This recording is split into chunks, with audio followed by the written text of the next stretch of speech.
everyone, welcome back to my next video. Today we're going to meet Doug again. This is an update video. We shot a video almost exactly a year ago. Yeah. At the RTR. And so Doug, good to see you again. Yep, definitely. Had a wonderful time at this year's RTR. Good, yeah. I had the opportunity to volunteer also, so that Thank you very much. was nice too. Help pay back some stuff. And so tell us what you've been doing the last year. Went back to Illinois and I've been working on this thing. Working on the roof. Remember, I told you the roof leaked so bad last year. Had water coming in everywhere, so I was able to fix the roof leaks and get that all taken care of and add some more steel where it needed to be, reinforce it and everything, so it rides a lot nicer and no more leaks. It's real nice. Really nice. And folks, if you'll go back and look at his video from last year, it was a very unusual paint job. I think you called it unique. I called it unique. It was flat ugly. And it was ugly. Yeah, it was the ugliest thing I've seen in a while. It was distinctive. Yeah, so it needed definitely needed an upgrade on the paint job, and it's house paint, interior latex house paint, so it gives a semi-gloss. So if you got the ugliest van in the world. Yeah. And you want it to look like a pretty good looking van. Yeah, I think it looks pretty good for $20, including the brush and the roller. Right. Just exterior house paint and you roll it on. Yep, that's right. And the white is the elastometric coating on there. I got it at Walmart. It's $19 a gallon. It's Rust-Oleum brand. And I put 2 gallons of that up there, and it's solved all the leaks. No drips, no nothing. Good. There you go. So if there's a will, there's a way, and pretty cheap. Yeah. Pretty cheap. Yeah, I have to do it on my low income that I make. Yeah. So how long you been on the road now?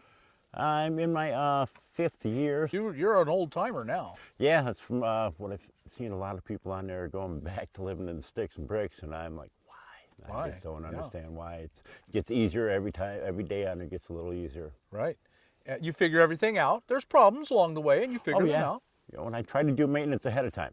Don't let a problem create itself. Right. And so you're enough of a mechanic to keep a pretty old rig running. Yeah. I worked on, I was a mechanic and drove tow truck for first career. And we had one of our tow units was this model van. Or not van, but it was a chassis. It was this model. So I know all over how to take care of it and keep it running and have no issues with it. And this is Buddy, of course. He's being a little hyper right now. He's having a good time. Yeah. Likes company, I guess. Oh, yeah. No, he knows the camera's running. Smart dog. Yeah, definitely. And so you live pretty cheap out here. Yeah. How much do you live on? I live on $800, a little over like $830 a month. Is my income on disability. And that doesn't leave you any extras, but it gets you by. Yes, yep, you can't get by. So working on it takes a lot of scrounging and do what you can with what you have. And you came by the van pretty cheap. Yeah, it's. I started out my travels in a Dodge Caravan that I paid $500 for. And the gentleman that had this before me, met him down in Laughlin at Telephone Cove. We pulled up, parked next to me, we started talking and stuff. He said he was going to get rid of it when he went back to Oregon. I could have it if I wanted it. Then I was like, no, but I love my minivan. I like the miles per gallon and it was fine, but on my way back, the transmission started slipping real bad. So I called him up on there and he's like, sure, $400 I'll take for it. I'm like, okay. So he delivered it to me from Yale, Oregon for $400. That's a great deal. Yeah. So I sold my minivan for $500. You've been living in it ever since? Ever since. Have no problems at all with it. I needed a radiator. Found a deal on Craigslist for $20. I've just had lucky stuff happen along the way, all the way along. It's, I don't know why or whatever. I tell everybody, give away whatever you have, and it comes back twofold or threefold. I think that's why. If you have a generous heart, the universe is generous with you. Yeah, it has been. Really has been. One of my favorite Shakespeare quotes is, nothing is good or bad, but thinking makes it so. Yeah. So when you see the good in those two things, you can see really good things. Yep. I used to see all the bad. Yes. I call it the previous life. before I Yes. entered the van living. And now I try to look for the positive in everything. Right. And their life's just better in every way because of it. Oh, it is, definitely. Still a little on the rough on the basic side, but I finally got the roof of the ceiling patched back up and got some insulation up there, and it's slowly coming along. Good. Let's take a look inside. Okay, well, got the step here. Well, I don't know. I think you have improved it quite a bit since we were here. I've been working on it. I Yeah. just put up the curtains because, cabinet-wise, it just, when you have the door open on there, I just try to keep it a little bit cleaner. Uh-huh. Looking in here instead of the black, the white. The black got kind of claustrophobic.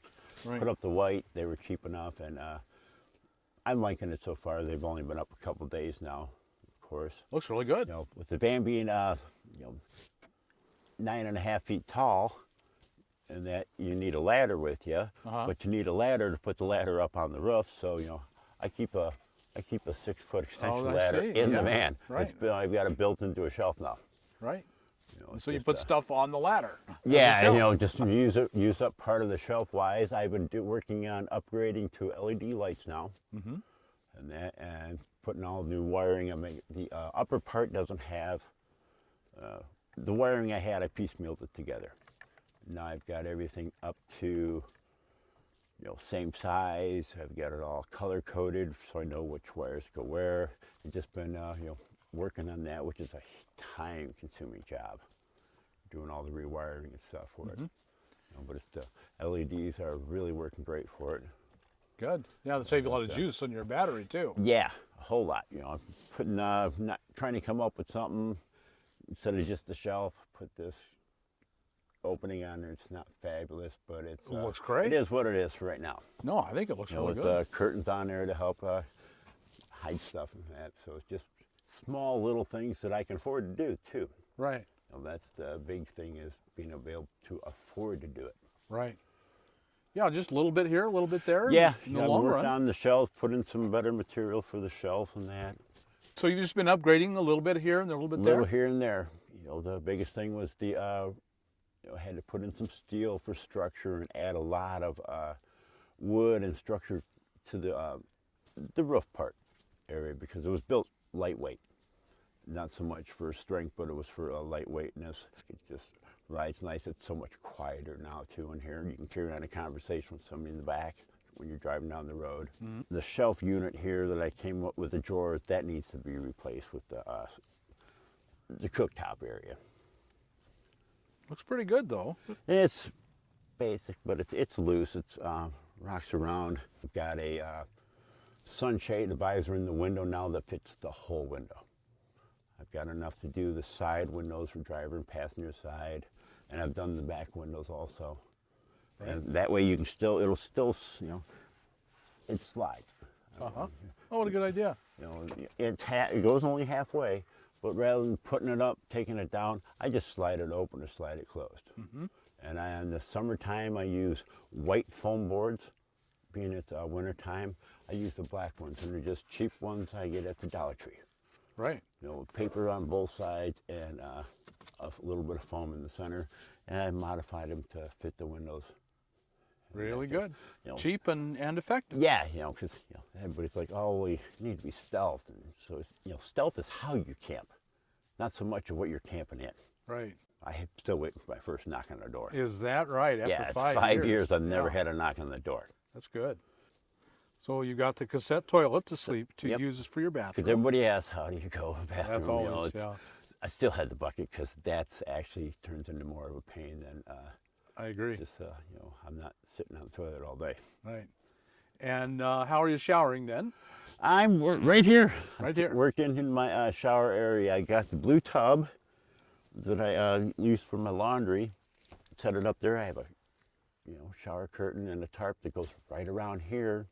And rather than the pump, the 2-gallon pump they have, Harbor Freight has a backpack sprayer. It's 4-gallon, has a pump lever, but I hate the pump and that it doesn't hold pressure as well. So I put a valve stem for your tire. So I attach my air compressor to it. Turn it on, and I let it pump up pressure, and then I take a shower that you shut the water off on there when you lose pressure on there, but it builds up, and it's pressurized shower. Yeah, no. And it's 4 gallons too. Right. You know, It's a great I idea. hustled through the 2-gallon ones. Now it gives you that more relaxed time where you can, with hot water, you can just stand there and take a, you know, you fill up the blue tub. That I don't have the drain figured out yet, but I've got an indoor shower now. There's just enough here in this back corner. I think last video we had like for a closet I was working on. It's like, forget closet, I got an indoor shower now. Like I said, I've been working on improving the wiring back here, so I've got it all, instead of just wires running here, there, and everywhere, I've got it all junction blocks and running that way. And this is that with the solar panels that you sent me last summer when I put a call out, what do you recommend? And next thing I know, you're asking for an address and sending me, says, well, try these out. You know, suitcase solar system, which huge in quality of life improvement. Instead of I'm not burning as much gas, I can sit somewhere and not have to move now. Right. Or run the van or anything. Right. Just really nice. That came with the EcoWorthy is the brand, and has the small, cheapest PWM controller on it. No readout or anything. It's just charging in that little pulse thing. But a friend gave me at the RTR, brought along a modified PWM charge controller that I've upgraded to, and it gives you there's like 3 parameters. You like boost, where it gives you most everything first thing in the morning for like 2.5 hours, and then it moves over to float mode, and that just, you know, slow pulse. It's nice to see, like in the morning now, I know for a fact that I don't go down below 50% on the batteries. It's usually right around 67% in the morning. It's running all my lights, or a lot of times fall asleep with the lights on, a radio going, or something going. Right. And that was, in the past, I knew it'd be almost dead. Right. Because I'm not running the van all day long, and I leave the, I bring the solar panels in at dark, and I set them out first thing in the morning. Right. They're suitcase portable. If they're portable for one, you know, most people are trustworthy out here, but why take the chance? Right. I'm used, rather than the water, I had the water bricks gifted to me. Yep. I've got the one here, and I've got 2 more in the back underneath the pillow area, you know, the trunk or the garage area of the van. I could have had as many as I could carry, but I just didn't have the room for them. I like floor space. Yes. Empty floor is really nice. Yeah, and it actually feels pretty open in here. Surprisingly open. Yeah, that's why I haven't put the cabinets up yet. One, not really sure how to do them, and that. But I think I would feel more tight and more claustrophobic. I think so too. Yeah. Well, it looks like you made a lot of really good upgrades from last year. We're getting there. So, Doug, do you have any YouTube or Facebook you want to tell anybody about? YouTube on there. It's Buddy and Doug's Big Adventure. And so we go from there. There's a few videos I've done, because some videos of Buddy's antics and what I did this summer and that for the band. There's just small videos on it. Right. Yeah. That's what you got to do. Got to start somewhere, is what I've been told. Yes, exactly. Well, Doug, thanks so much. I really, really appreciate it. Folks, I know you found some inspiration in here, and if you did, like us on YouTube, subscribe to the channel, and we'll talk to you later.